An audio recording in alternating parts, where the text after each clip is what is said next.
Okay, I'd like to begin by acknowledging the traditional owners of the land that we meet today, the Larrakia, and also to thank the IGCE for the invitation to speak today at this symposium and share the findings of my research project that Sue's just introduced.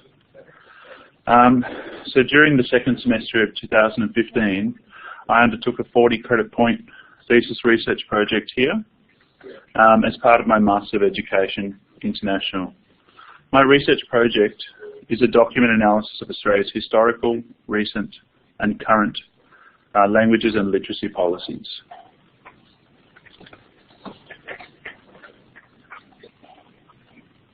Now the next page, so we just, how do we go to that one, yeah. Okay, so I wanted to sort of establish some learning intentions and success criteria for the talk today. The learning intention of today's presentation is to develop an understanding of the positioning of remote Indigenous language speaking students within Australia's education system. The research methodology that I use to provide a brief introduction or overview to that, to explain some of the results of the analysis, and to present a summary of those findings and frame them as some recommendations.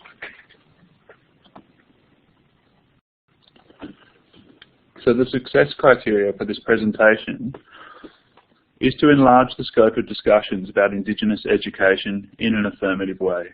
My hope is that my research and presentation will expand the scope of our discussions regarding what is equality in Indigenous education, beyond the current systemic assessment practices that measure student achievement against a narrow set of mainstream literacy and numeracy standards and the current focus on closing the gap.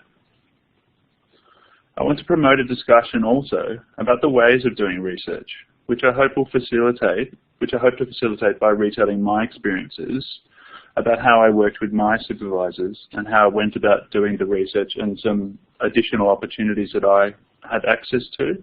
So a bit of a discussion about the ways that we work together and how these have shaped and broadened my understanding and enabled me to see different educational contexts. I was fortunate to have 3 supervisors. My primary supervisor was Dr. Brian Devlin, who's here today. Brian's the Associate Professor for Bilingual Education and Linguistics. And I was also supervised by Dr. Nikki Humphrey and Dr. Georgie Nutton. And together they provided me with the guidance, feedback and support and really challenged me to improve the quality of my research.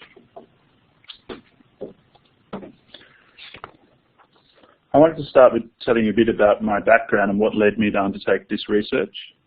I've been fortunate to work in the multilingual context of remote Indigenous education in the Northern Territory for more than a decade as a classroom teacher, school principal and also as a teacher linguist. I have coordinated the delivery of bilingual biliteracy education within schools for students who speak an Indigenous language as their first language. And I've got some pictures there of some of the different communities and books and kids engaging in school and culture and learning activities. During my time teaching in remote Indigenous communities, I've noticed a bit of a disconnect and an ongoing tension between the teachers' perceptions of their students' educational needs and their students' level of progress, which is gained from their perspective inside the remote Indigenous classroom, and the view of policymakers and the education system, which is their perspective from the system level. And their evaluation is formed at looking students' progress by looking at system level data. And it's that 2 different perspectives that I'm really going to be talking about and discussing and drawing out in this presentation. So coming with that understanding and observing that tension informed the problem statement of my research. And what I've sort of noticed from the literature and through my studies in first semester, I did a review of the literature as a 10 credit point project regarding Indigenous language speaking students' literacy development and how it's judged within the current standards-based system and the national assessment program. And from that I found that there's a strong emphasis on accountability and standardised assessment has narrowed the focus of education. And literacy standards are now the official measure of a successful school or education system.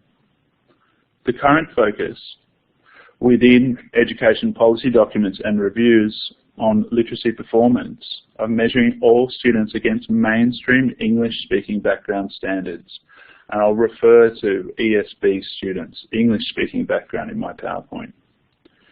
And what I'm arguing is that these discursively, through the discourse, through the wording of policy documents, construct a truth which people have come to believe that there's a deficit identity of Indigenous students as persistent underperformers, so that there's an Indigenous literacy crisis, that Indigenous students are not doing well at school, that their outcomes are poor.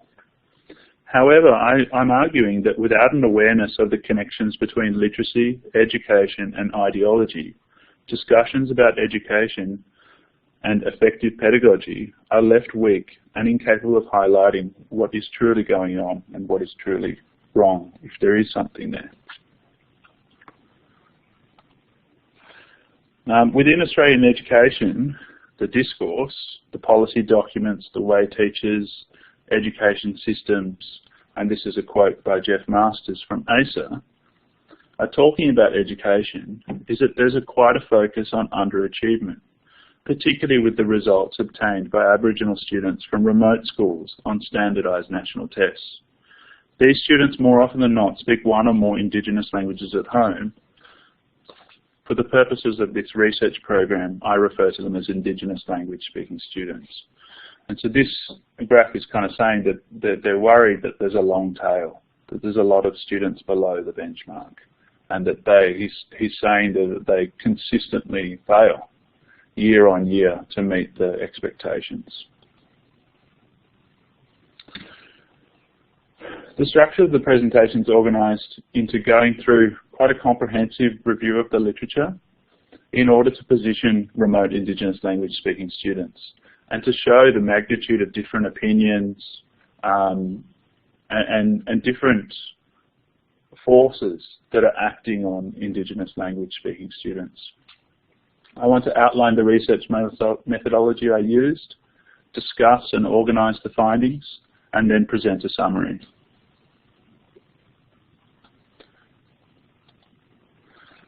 Something that I learned from John Gunther's presentation and his papers he's here today is the idea of looking at Indigenous education and recognising the complexity and understanding that a lot of people are talking about, such as Bat and Gunther, the inherent complexity of Indigenous education justifies referring to it as a wicked problem.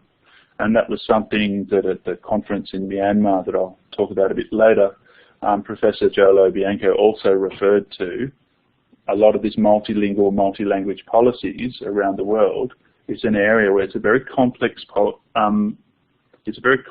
area, and as I say here, there's growing literature in the area on wicked problems. They're generally described as complex, open-ended, and intractable, and both the nature of the problem and the preferred solution can be strongly and are often strongly contested.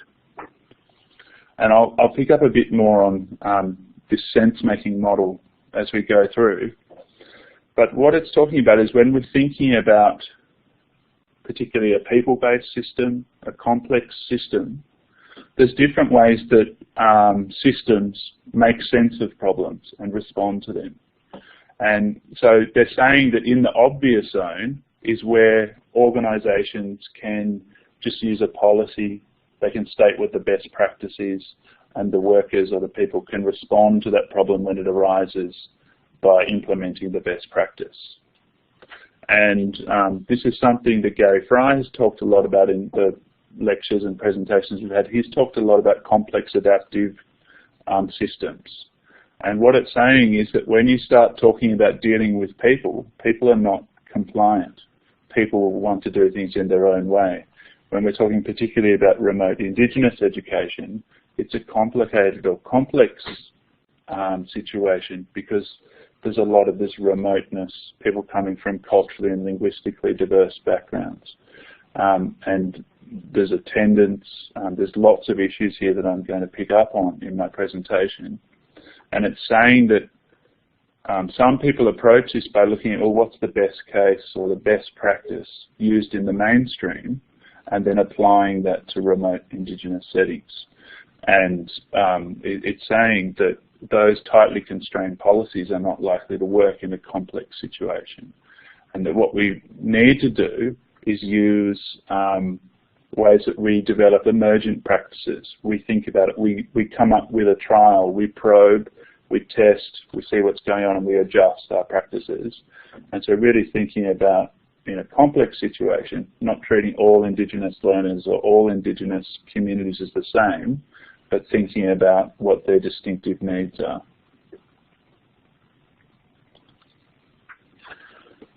And I wanted to discuss some of the developments that are going on, some of the comments that people have made.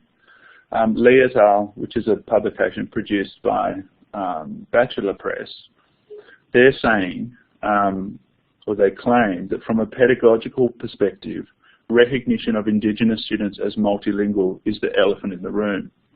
And it is of primary importance that policymakers really come to terms with the fact that majority of Indigenous students in the Northern Territory are multilingual. So again, adopting that simple policy approach is not recognising the different skills and traits and backgrounds that learners bring with them. The Northern Territory Government has recently adopted the recommendations of the Indigenous Education Review prepared by Wilson. By adopting these recommendations, the NT Government seeks to close the gap in literacy, numeracy and attendance rates between Indigenous and non-Indigenous school students.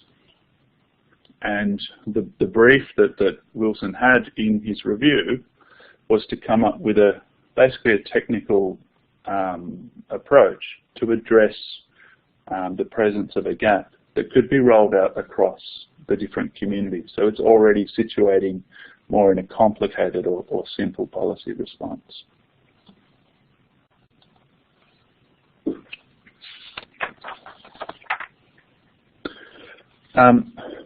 Wilson clearly references that his identification that there is a problem is self-evident in the results of the National Assessment Program. And so something I'm going to look at in this presentation is how appropriate is NAPLAN, and how valid are the results, and how confident can we be that we've got a good picture of the Indigenous students' learning progression from those results. And he does say that he got a lot of feedback with people questioning the appropriateness of NAPLAN data, but he concludes that if students were making good progress, it would show up within the NAPLAN results. And therefore references their underperformance, he directly equates it with failure using that language. And something that I wanted to pick up on is sort of contrasting the position of Indigenous language speaking systems in the education system with that of intensive English students.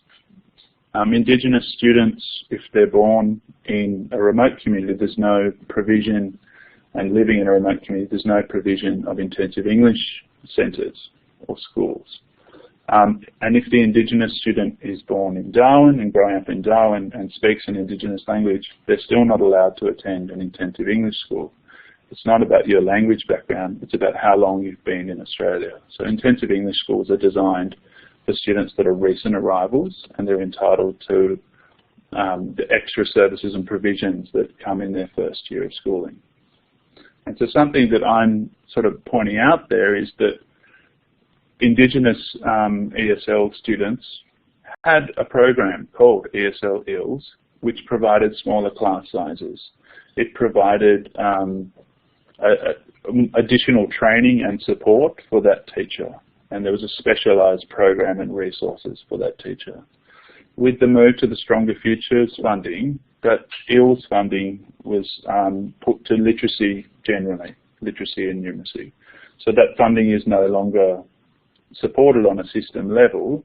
It's about whether a school may want to sort of allocate an ILSS teacher, but there's no systemic supports for that program anymore. I'm picking up on the fact that NAPLAN states that it assumes that English is a student's first language and that they've had continuous schooling in English throughout their prior years before sitting the tests. The teachers in remote Indigenous communities, unlike intensive English schools, are unlikely to have had ESL training and may have less access to ESL training in the job. Since 1985, there's been mainstream staffing ratios for Indigenous remote schools, whereas before they were entitled to smaller teacher-student ratios.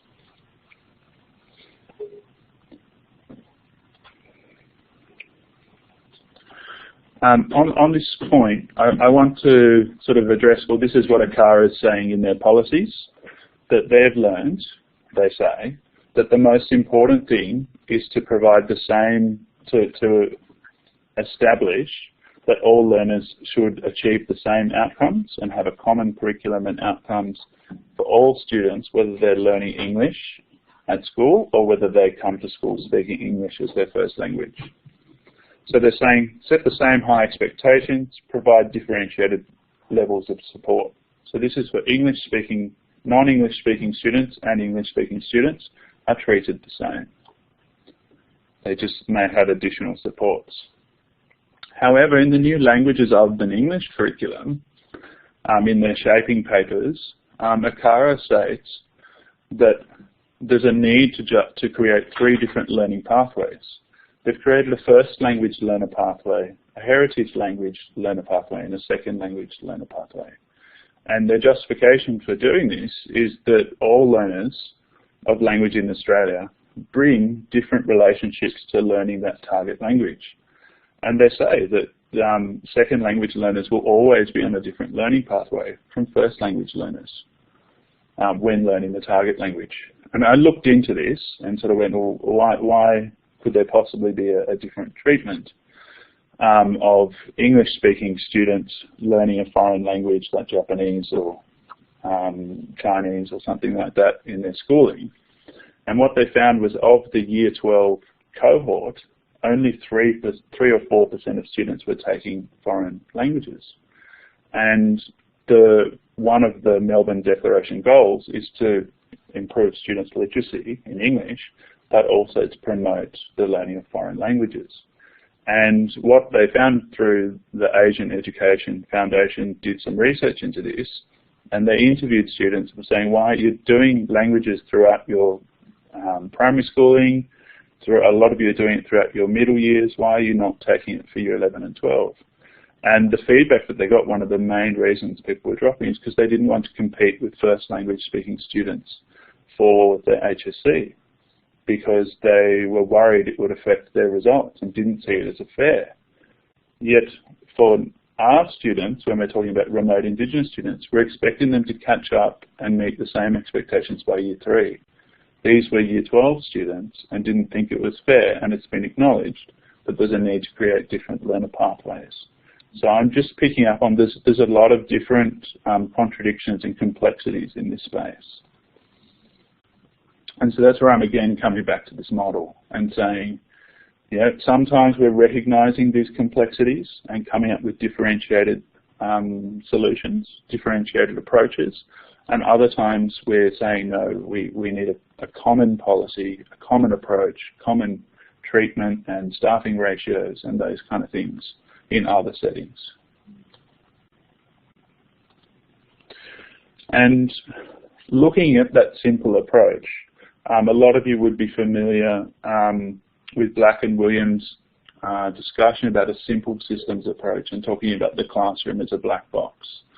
And so what the education systems and policymakers do is they vary the inputs, looking for an ideal policy mix, and then looking at the outputs and sort of judging, oh, look, we think we made an improvement there. And this is where I'm saying that from a teacher operating in the classroom, my learners' needs are immediately apparent.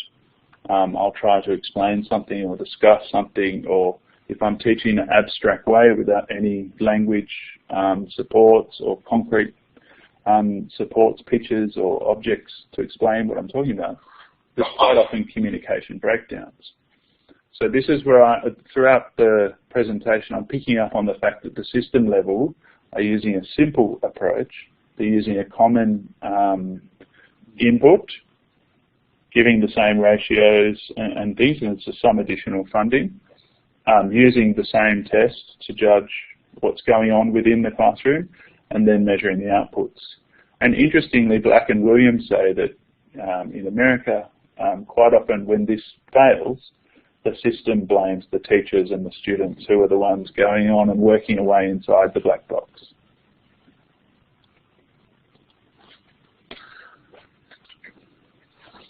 I want to particularly talk about some of the scholars that have enlarged the discussion, and the way that we talk about education has had a big influence within the Northern Territory.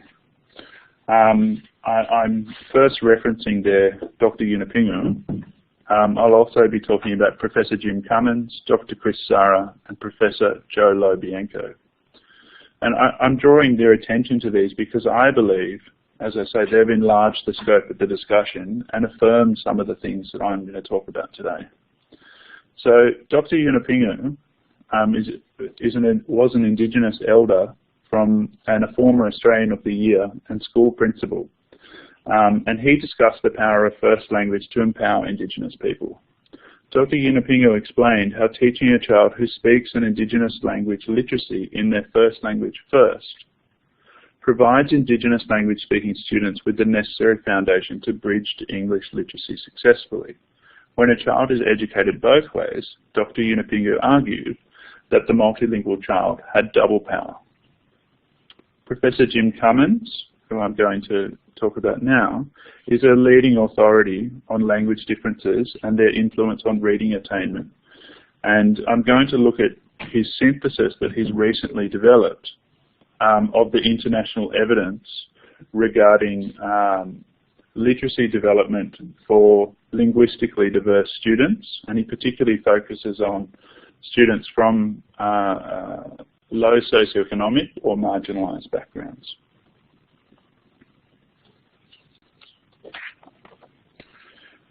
Cummins' synthesis of second language acquisition research findings are presented in the form of a literacy engagement framework.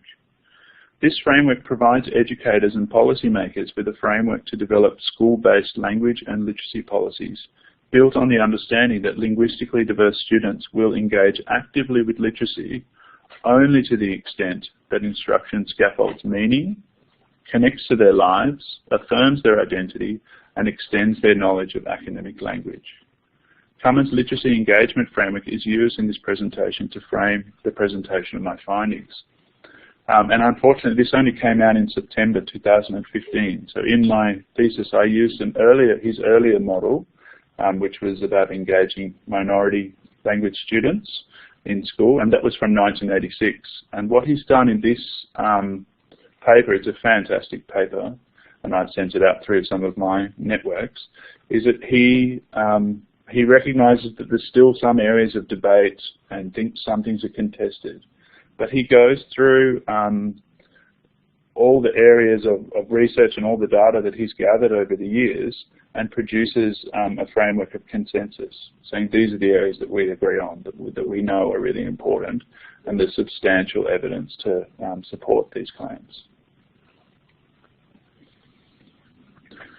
The Northern Territory latched onto an earlier conceptual model of the multilingual learner's development, which was put forward by Cummins in 1981, 1986, and this is primarily based on the 2000 model, the work that the Northern Territory government's done here. Informed by Cummins 2000, the Northern Territory Department of Education developed performance expectations for Indigenous language-speaking students against the English second language levels in the Northern Territory curriculum framework. So they've come up with an expected English literacy progression, and I've represented it here. This provides teachers and policymakers with a learning trajectory for Indigenous language-speaking students' acquisition of English.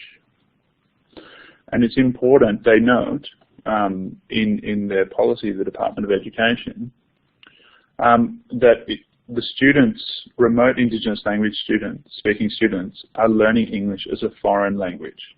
That is, they're living in a remote Indigenous context where they're unlikely to hear English outside of the classroom.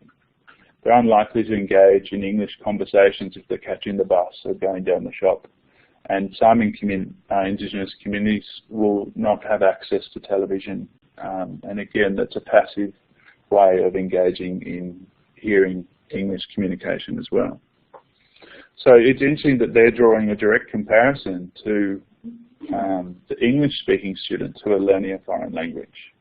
They're saying, well, the students who live in remote Indigenous communities are also learning a foreign language because it's not the language of the playground, it's only the language of the classroom.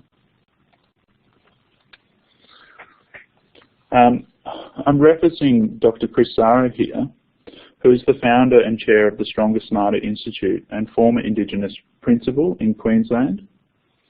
And I'm referencing him because he's had a recent influence in Australia's Indigenous languages policies and programs. Sara's advocacy regarding the importance of high expectations has influenced Australia's Indigenous education policy debates. Sara strongly believes that regardless of where Aboriginal children live, they deserve education programs that deliver excellence, not mediocrity. Sara asserts when contemplating the pursuit of excellence with children, the richness of the teacher-student interactions must be enhanced, not undermined nor scripted.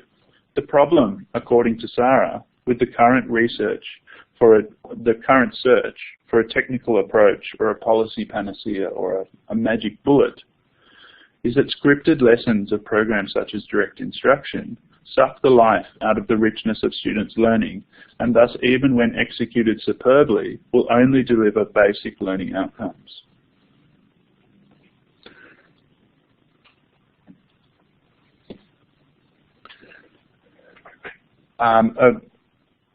Professor Joe Lobianco is the developer of this idea of one literacy.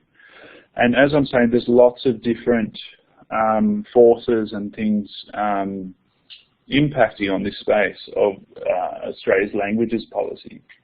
And something that I really came to see that this one literacy phenomenon that he refers to explained a lot of the different forces and events that have happened in Australia's language policy history. And Lobianco, he uses this term one literacy to refer to the phenomenon where the overriding importance is placed on teaching basic skills, English literacy, to overcome the perceived current poor standard of literacy. And so this was developed, and this came about in the 1990s when the minister was arguing that we had a literacy crisis, and this was a widespread literacy crisis. And it was at this time that Lobianco is arguing that one literacy really rose up. And he's saying that the narrow focus was adopted by policymakers to lift standards and get back to basics in response to this alleged crisis of literacy. However, Lobianco recognises that the one literacy phenomenon is operating a kind of double standard in relation to non-English languages and literacies. The double standard arises because on the one hand, the one literacy agenda claims there's no space in the curriculum for teaching languages other than English. The real time-poor discussions that teaches, the curriculum, there wasn't enough time to teach reading, literacy, and to teach writing and to teach numeracy and all the real core essentials, and that the curriculum had been too crowded. So we needed to unclutter the curriculum and focus on that is the mantra that came through. But while on the other hand, it promotes the learning of Asian languages by English-speaking background students because they're an important language for trade. It is this realisation that proponents of one literacy present a divisive approach to language and literacies. It reveals that while Australian education continues to be guided by the principles of the one literacy phenomenon, the place of languages other than English and their literacies are to be judged by policymakers in terms of their usefulness as an additional employability skill. this is through the lens of a human capital theory. And from reading a lot of the events that happened, this really helped me understand a lot of the different policies and the shifts that happened. And something that Lobienko says is, he says during this literacy time, the focus was on getting back to basics, and he says that ESL teaching was sent back to the broom closet, and ESL funding was broadbanded, and it was rolled out in literacy instead. So again, we can see similar things happening again with the replacement of the ILSS program, the ESL ILSS program, the additional training for teachers, the small class sizes, and the focus on oral English, and teaching using an ESL approach being replaced by broadbanded literacy funding. I wanted to sort of introduce the NAPLAN scheme, and I know a lot of people here will be quite familiar with it, but just to make sure everyone is aware that it's a national test that all students have to sit the same test in the years 3, 5, 7 and 9. And as I've said, there's very little accommodations for ESL students. If students are in their first year of schooling, they're migrant students, then they're able to be exempted from that test. But for the rest of the Indigenous ESL students that have progressed through their primary schooling, the expectation is they'll sit the test under the same conditions. And so I'm arguing there that this narrow approach interprets their students, the Indigenous language speaking students' literacy progression against monolingual English speaking background students' progression, and that this is what's causing the underlying tension. And this is why the systems view from outside the black box, judging the Indigenous language speaking students' progression against a standard that's designed for English speaking students, is causing the disparity between the way the teachers are viewing the students and the progress they're making, because it's a continuum not designed for the purpose it's being used for in remote Indigenous settings. And so I'm referencing the work of Hakuda and Cummins here, where it's saying it's well established in the literature that students require at least 4 to 5 years to catch up. And I'm going to pick up more on this as I go through. But it's saying that particularly around developing academic language proficiency, which is a requirement for the test. People can, it's well known that people can pick up basic interpersonal language skills, greetings, and talking about things that are in our context that are shared, that we can point to this or that, and basic language. It only takes a year or two to develop. And I'm saying here that the problem with aligning the Indigenous language speaking students' progression with the national minimum standards is apparent when we put the two scales together. And I'm saying when the expected English literacy learning progression of ESL learners, such as Indigenous language speakers, are aligned with the national minimum literacy standards specified by the National Assessment Program, second language learners, while they may only take a year or two to acquire basic interpersonal language skills, which are required for everyday conversational language or the language of the playground, academic language or classroom talk, which is the language of NAPLAN tests, takes much longer to acquire. The longer catch-up trajectory for academic language proficiency, as Cummins points out, makes it difficult for second language learners to achieve age for grade proficiency. Because the students are aiming at a moving target, so when we're thinking about in year 3, it's not like they just need to go up and get to the standard where the English-speaking students were at that level. The English-speaking students' progression is continually progressing.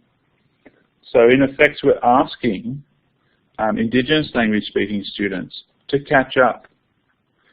So we're asking second language learners to run faster in order to close the gap and catch up on age per grade literacy expectations. And it's really recognizing that Indigenous language speaking students are on a different learning progression, that this is the expected learning progression, and the expected learning progression is below the national minimum standards, that we start going, oh, hang on, you know, why are we saying that these students are failing? Why are we basing our policy decisions and developing this discourse that there's an Indigenous literacy crisis? There's posters in Sydney that I drive past, 4 out of 5 Indigenous students can't read. I've been in a community with the Minister of Education and their advisor visiting and, you know, talking about the status of the program and results and things, and sort of saying, oh, look, we need to make changes because the kids in the school can't read. And again, my reaction was, oh, well, let's go and get the students and line them up and ask them to read. And you can ask them to read in 2 languages. And sort of going, well, let's actually see, let's test what you're talking about here. Let's make sure we're both aware of the same thing. And it's because we're coming at it from these 2 different points, or perspectives or viewpoints. And so Cummins cautions that when we're categorising students, when we're creating labels such as English language learners or linguistically diverse, it implies that everyone in that group it's a homogeneous group, they're all the same. But what he's saying is that in both the learner's life circumstances and the academic outcomes within a community or within a country or across countries, these labels mean very different things. And the students who are within those categories can have very different skills that they bring with them and have very different achievements at school.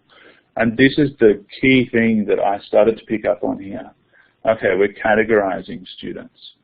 And then I was, as you can see, there's a whole breadth of different commentary, different ideas about Makara's saying on the one hand, we need to set the same expectations and just provide differentiated level of support.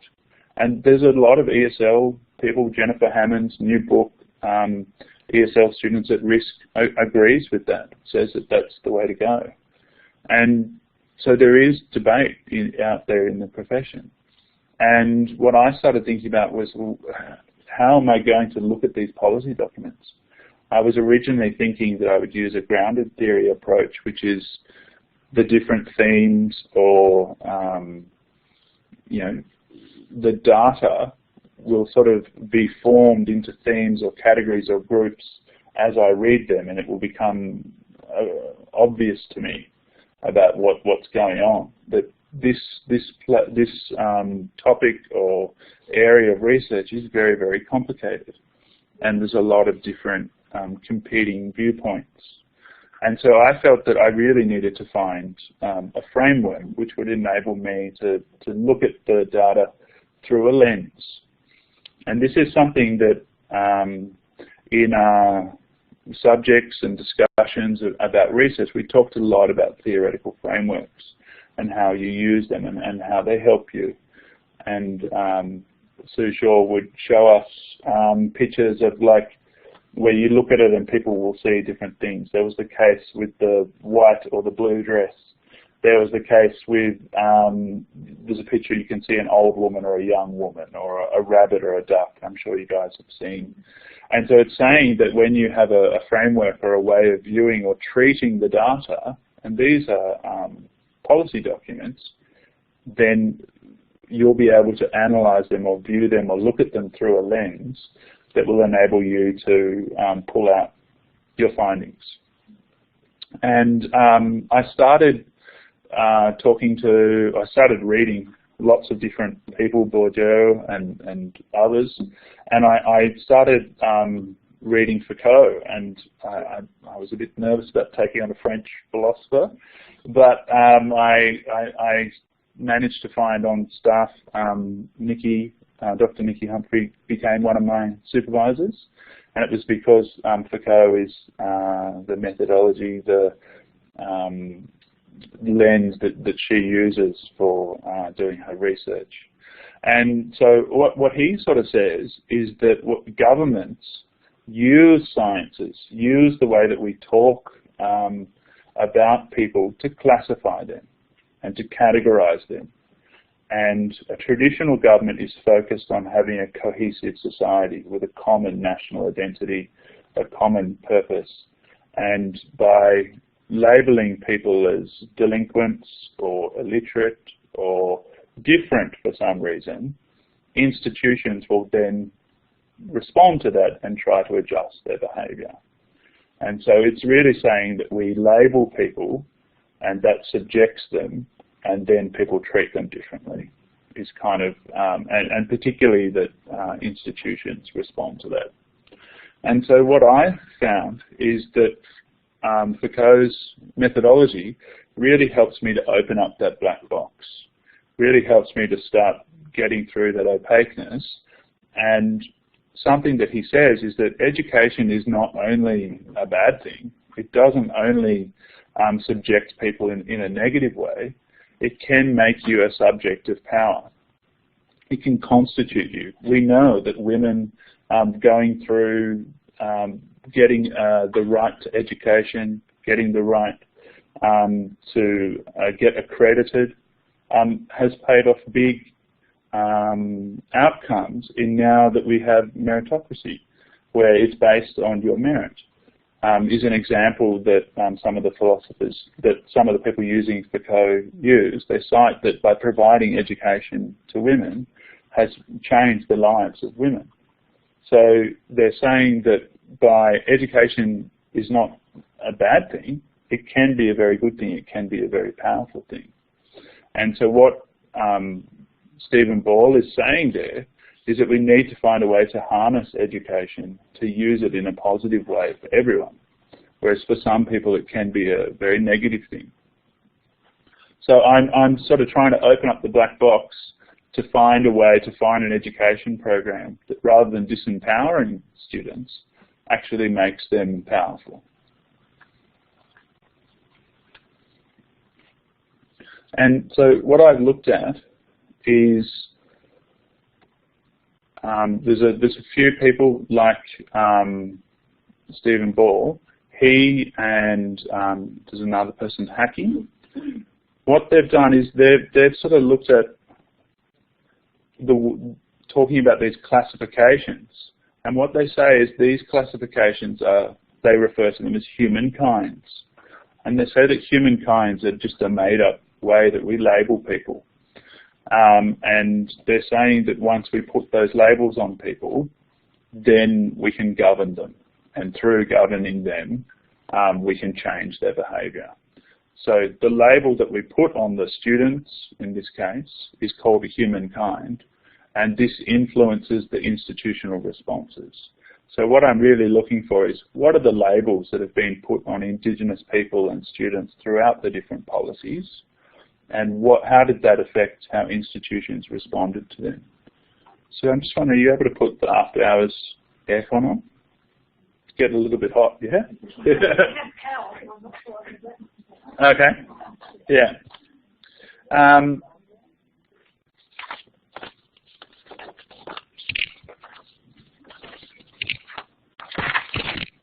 Oh, that's all right. That's all right. This mouse is very slow.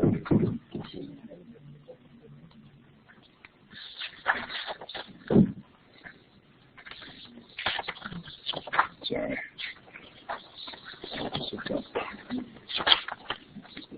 So I'm talking about that there's different kinds of classifications, and that the words and phrases used by institutions to construct humankinds, or the deficit labels, they strongly reflect the social attitudes and institutional practices of that time.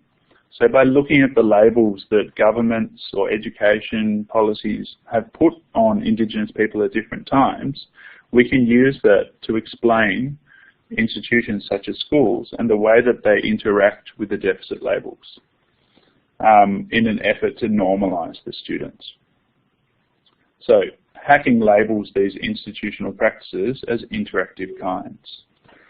In the next slide, I provide a table and I summarise the eras of Indigenous policies, the deficit labels, or the humankinds, used during each era, and the institutional responses which sought to normalise problematic behaviours. Let's have a look.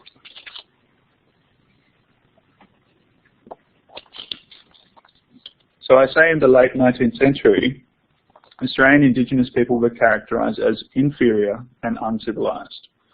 Policy documents referred to Indigenous people using the made-up humankind of the Aborigine. Aboriginality during this period was portrayed as a biological condition that limited a person's cognitive capacity and ability to learn complex tasks. Then in the assimilationist Australia era, Aboriginality was equated with the biological condition of death, and was therefore viewed as something to be treated and cured. While Aboriginal people were seen as a doomed race, whiteness, in stark contrast, was equated with health, life and prosperity. By the 1970s marked the beginning of recognition and support for Indigenous languages, and marked an end to the harsh assimilationist stance by governments, which since European settlement in 1788 had sought to repress and denigrate Indigenous languages.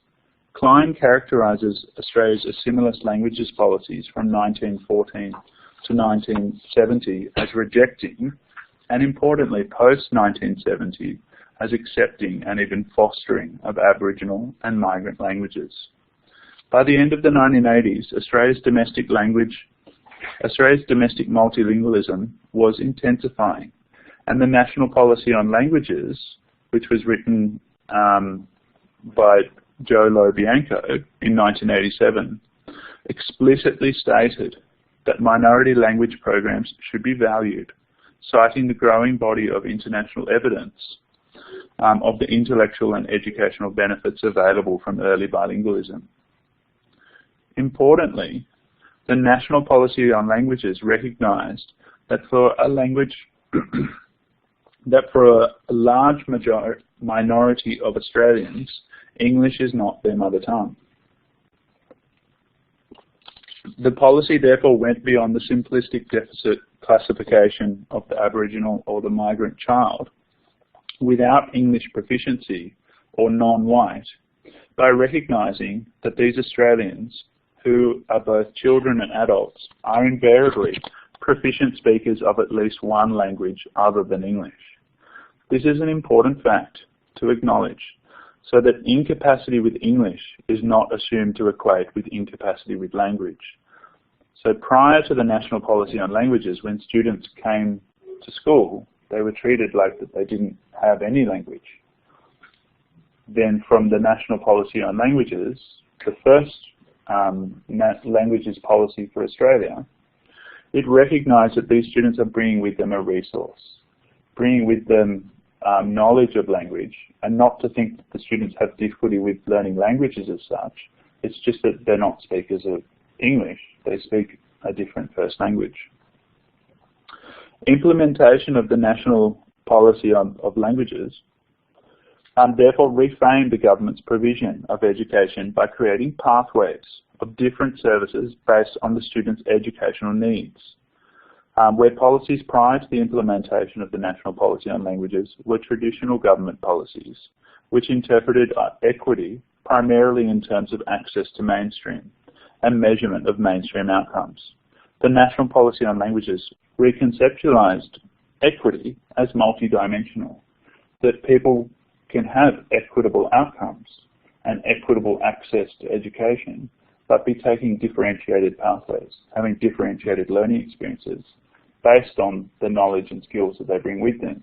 And to teachers, this, something that we're all aware of, and that we know that we need to take students from what they know and move them to what they don't know. We need to differentiate our instruction based on our students' knowledge and skills that they bring with them. And what I'm saying down here is about the categorisation. And I'm saying that during the 1970s, a category was developed called non-English speaking background. It was developed after we had post-war migration from non-English speaking countries. And like I'm picking up with this problem of categories, it has led to a problem of data at the system level. because it was based on that you're from a non-English speaking background. And what that meant was that you had a parent who was from a non-English speaking country, or you were from a non-English speaking country, but it didn't tell you about what your level of English proficiency was. And even in the 70s, people started doing studies and finding that a lot of the students classified as non-English speaking background actually spoke English as their first language. And so then it creates a problem of data because we're looking at this cohort and we can't tease out, well, who are the ESL learners? And this is where my research really started to focus on, is this categorization, the statistical category. And then in 1995, the Australian Bureau of Statistics started telling all government departments, you shouldn't be using non-English speaking background anymore. It has detrimental outcomes. It can lead to simplistic classifications. And around that time, education departments started using language background other than English. But language background other than English is actually broader than non-English speaking background, in that language background other than English includes Indigenous learners. So instead of making the category more specific and targeted at the student's level of language proficiency, it actually got even more broader. And there's still academic studies. I read one of Quick Smart Literacy that was prepared in the Territory where Indigenous learners were still referred to as non-English speaking background, which was not a category that was designed for them anyway. So there's a lot of confusion about these categories, and what it means is at the system level, and we're trying to look at the data and what are the English learning needs of our non-English speaking students, we can't separate them out. We can't tease out the ESL cohort. And so what I was sort of thinking about this problem and kind of thinking about, well, we've now in 2015, the EALD levels, the phases of development that were developed by ACARA have been mandated in the Northern Territory.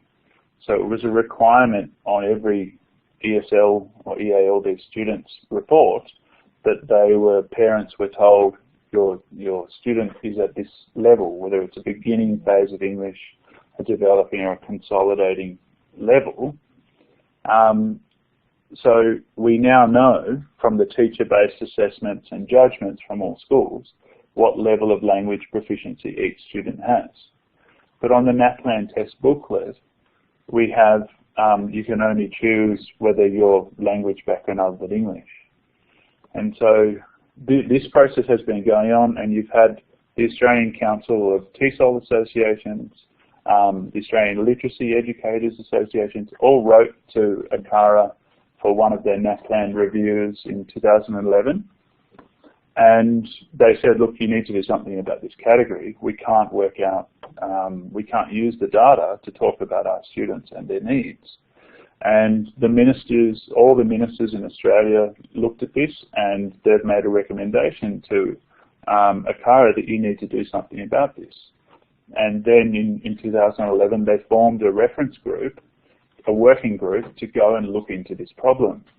It's been 3 or 4 years, and there's no public information available about what this working group has developed. And I'm sort of saying, well, it's pretty clear to me that within the Northern Territory we've now got mandated reporting requirements, and it's because schools' funding, ESL funding, is tied to each student being identified by their EALD phase, that we just need to take that and either put it on the NAPLAN booklet or to get the two systems to talk to each other. And this has actually been done in a study, and I'll get to that in it, and talk about how much language proficiency explains the NAPLAN results. And so what I'm coming back to, a lot of you would be aware of the basic interpersonal communication skills and the distinction between learning those skills, talking about context-embedded things, talking about our routines and our greetings and those kind of things, and academic language proficiency, which Cummins labels cognitive academic language proficiency. And so what I'm saying is that that's the language of NAPLAN tests. And interestingly, I went to a professional development activity with the Literacy Educators Association. We were talking about grammar and academic language, and the presenter said that they've been analysing the Year 3 maths NAPLAN tests, and that some of the academic language demands that are in the maths questions have not yet been taught in the Australian curriculum English continuum. So that academic language proficiency is definitely something that you need to be able to access these tests. But we're not able to tease out our students' level of academic language proficiency, so we don't know if they have the skills to access the questions. And what the research would indicate, as I'd said before, is that students need a minimum of 5 or 6 years to attain academic language proficiency on par with English-speaking, native-speaking students. And we know that other things accelerate that, like if you have literacy in your home language, that can accelerate that. And so they're saying for some students that don't have literacy in their home language, that are living in English foreign language settings, so this may actually be more like 10 years. So more research needs to be done about the academic language progression for students living in contexts like what I'm discussing here with remote Indigenous language speaking students. And so what I'm asking here is that, what I'm sort of talking about here is that academic language is what holds the words and the structure together. And particularly when we're moving to talking about what we need for NAPLAN, talking about accessing reading and books and the conversations in the classroom, students need to be explicitly taught to develop the academic language proficiency. So there's a distinction there between how we talk in the playground and how we talk when we're using English for academic purposes.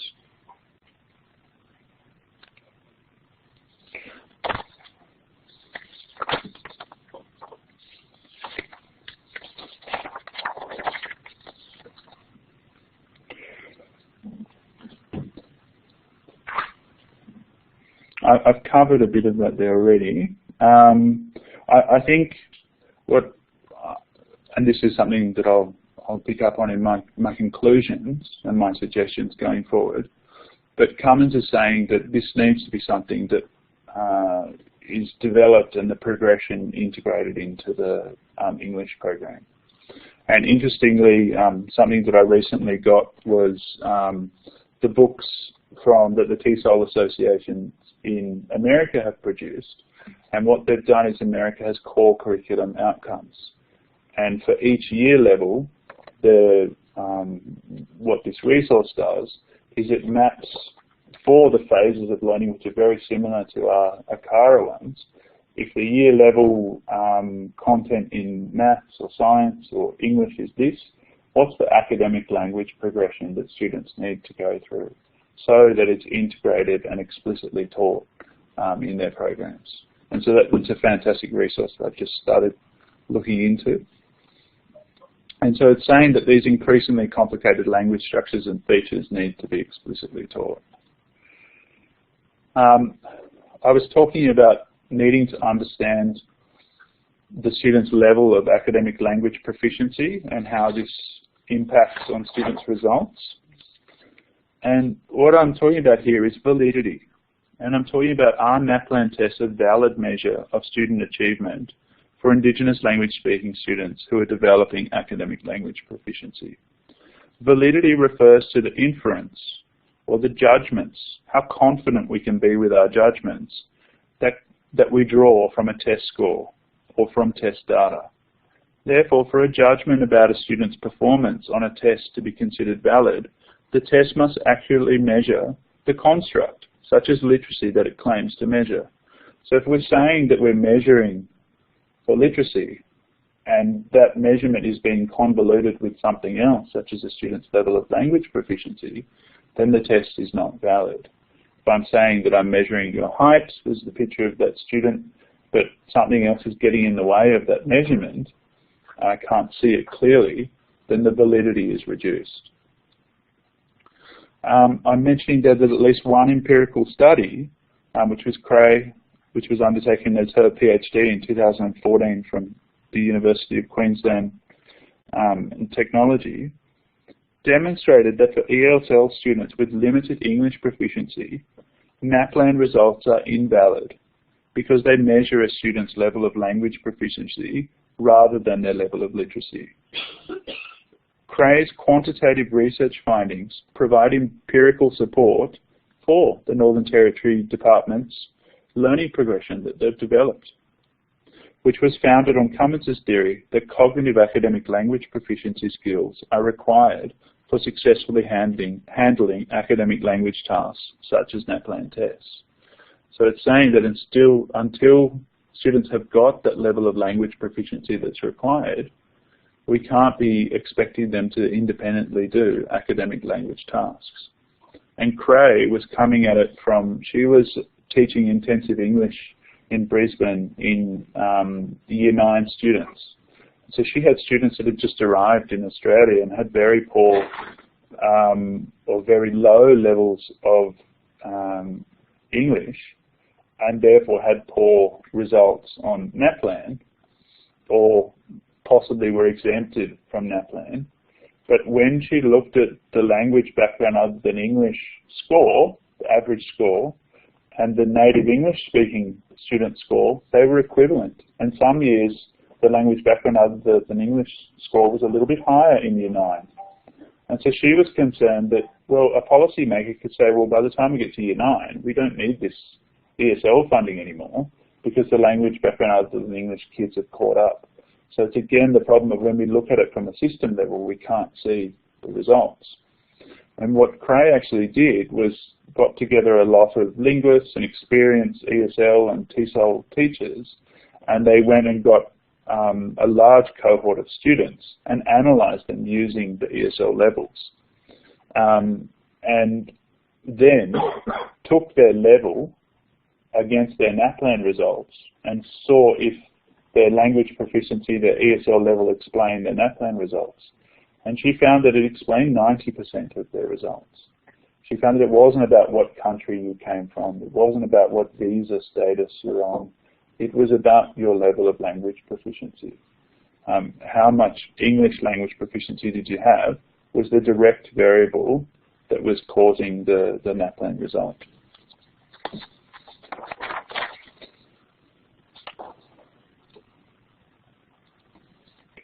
And so it kind of brings me back to this question about, well what is equality? And Unapingu states that in the 90s, some people were reaching beyond this binary, we must treat everyone the same, people are either up at mainstream standard or they're not. And he was saying that it's not just about the relative parity between Indigenous and non-Indigenous Australians. Instead, the primary focus is about achieving reasonable outcomes, which are relevant to the individual students.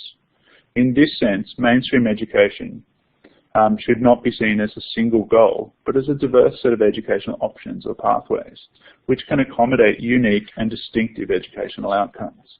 And so again, Unapingu's point of view is embracing the principles that were outlined in the National Policy on Languages. The National Policy on Languages provided a truly equitable education framework for students learning English as an additional language, because it transformed the starting point, as I mentioned, from learning English. It transformed the starting point of learning English from the learning of language to the task of adding a language to an existing linguistic repertoire.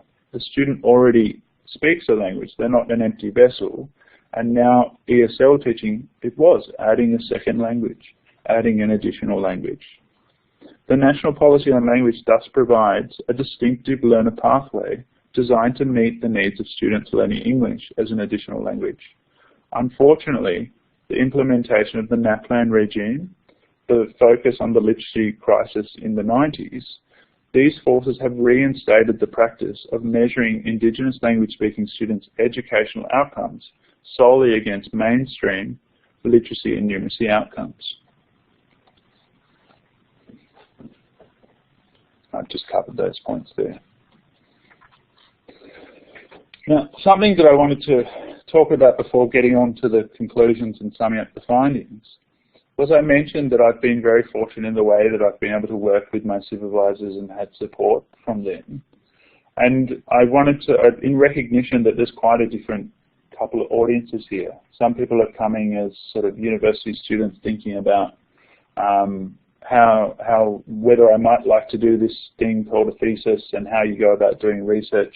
Other people are coming as teachers and thinking about, oh, how do I improve my practice or awareness of the issues around students who don't speak English as a first language. And also there's some researchers and supervisors of Masters and PhD students in the room. And I wanted to sort of mention that some of my experiences, and because of the relationship I had with my supervisors, that they were able to come about. And the way that I had multiple supervisors was very helpful. And the freedom to be able to go, hey, look, I'm in about the 4th week of my 13-week project, and I think I've now come up with a methodology or a framework, and can I have an additional supervisor? And very accommodating was the university, and a lot of people wouldn't be aware that the IGCE has a space. They would give you a space to work if you're an internal student or something that I had my own desk and work area very close to my supervisors, able to access the library, and those who had access to computers and printing facilities, and could treat it like a job, and developed a really good relationship each day at work with my supervisors. And something that came up in December was the opportunity to go to Dili with a scholarship to go along to an early childhood, a holistic early childhood development conference over there. And it's interesting, like one of the lecturers, Lawrence, had mentioned in one of his presentations, he's sort of blown away that when he's teaching pre-service teachers now, a lot of them haven't heard of neoliberalism, you know, that business forces are impacting on education, and that we have a more accountable focus on accountability, because these teachers have sort of grown up in this climate, and it's not until you get out of that climate or you go and speak to someone who's thinking about things in a different way that you start to learn and to hear about things in a different way. And something that I really found was from going to East Timor was that people spoke about their education in a totally different way. At this conference they brought together teachers and school representatives with every ministry, and they were developing their early years program and policy, and what did people want for their early years students. And people were talking about accessibility, they were talking about, you know, health, they were talking about, you know, what their aspirations for the students in the broader sense.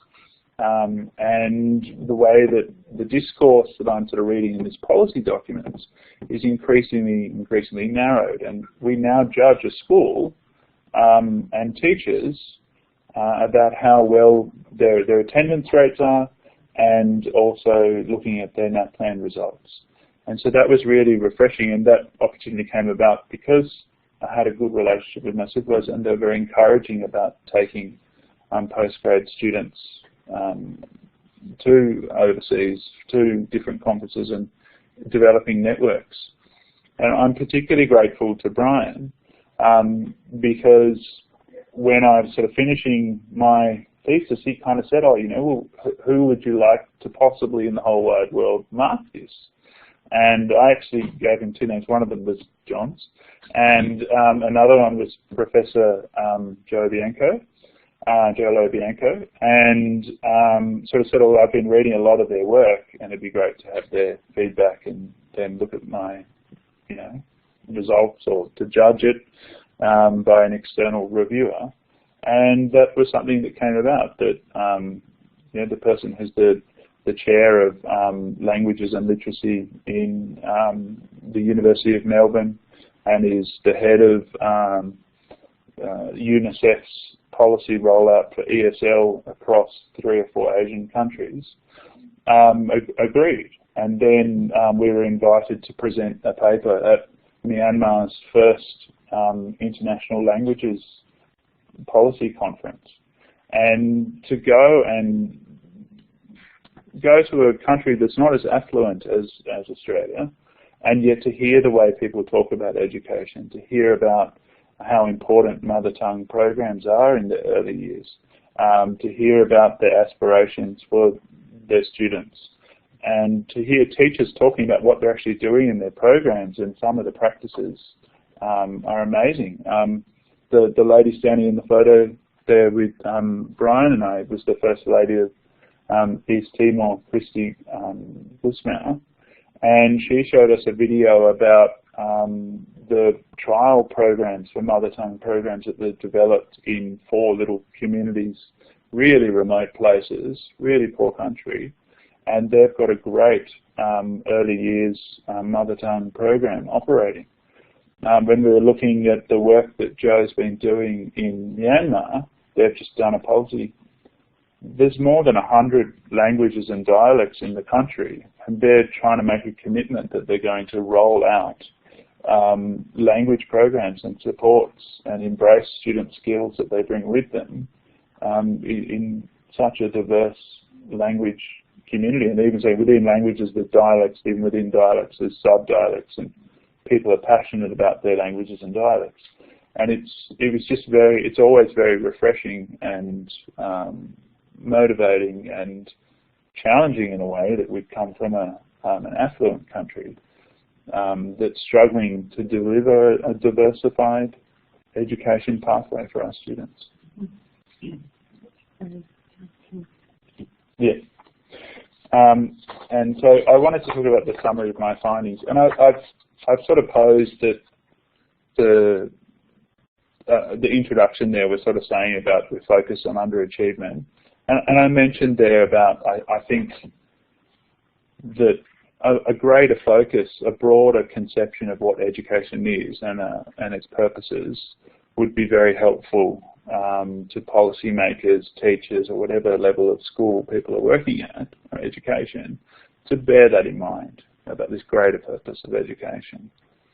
My findings and recommendations are saying that we need to recognise that EALD students have a different learning trajectory on their acquisition of English language and literacy compared to English-speaking background students. We need to explicitly teach academic English. We need to monitor students' academic language proficiency, and we need to develop alternative literacy assessments. So a more fine-grained, a more appropriate, accessible assessment that is valued at a systemic level to help us see into that classroom and see the learner's progress. Because at the moment, we're kind of making the judgment, well, a lot of the students are not making good progress, but we're not able to see those students in the systemic data. And I'm picking up there and saying that that framework of Jim Cummins is a powerful framework to go back and to look at when we're designing educational programs. And I've been looking at this and thinking about this model and trying to come up with how do you implement this in the school? How do you implement this as an education program? And what I've looked at is Halliday's theory, the language theory of learning, language-based theory of learning. And looking at the models coming from America, and they're thinking about how you break down academic language proficiency and make sure it's explicitly taught. And I've sort of looked here and sort of thought, well, there's a lot of discussion in the literature that if we just focus on students' communicative competence, if we just looking at what the students can do, what they can use English for, then quite often we end up with a focus on a simple interpersonal focus. We use simple resources. We explain concepts simply. And what I'm saying is that we need to explicitly teach academic language through looking at the subject-specific vocab and the technical language that comes out when we start looking at maths and science and using it and stepping back from using manipulatives all the time and talking about how do we talk about something over there, how do we talk about a context that we're removed from, more abstract discussions. And what I'm thinking about here is that we need to build on students' home language. And when students have a home language and they learn a second language, students need to learn how to talk about the language. This is developing the meta language where we're talking about, I'm learning Spanish at the moment, and the teacher will say to me, oh, you know, we don't use apostrophes. You have to use possessive adjectives. You have to use possessive pronouns. This kind of terminology. And it's fine for me because I'm able to talk about my language. But unless we give students the meta language to be able to talk about how their languages are different and what's the same and how they fit together, students won't be able to develop that higher order academic language. And I'm saying here that the home language and culture, when we're teaching about content area language and the language of the school, it needs to build on that. So this is where my current thinking's at, and sort of thinking that, yeah, we need to embrace Halliday's model, thinking about that we need to focus on how students use English for learning, how they learn about English, and how they learn context-specific language through English. And that concludes my presentation. Thank you.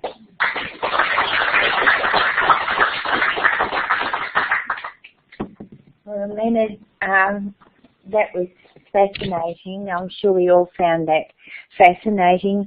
What I propose now is that we I turn the recording off for 5 minutes, and we can get a drink or a stretch, and then come back for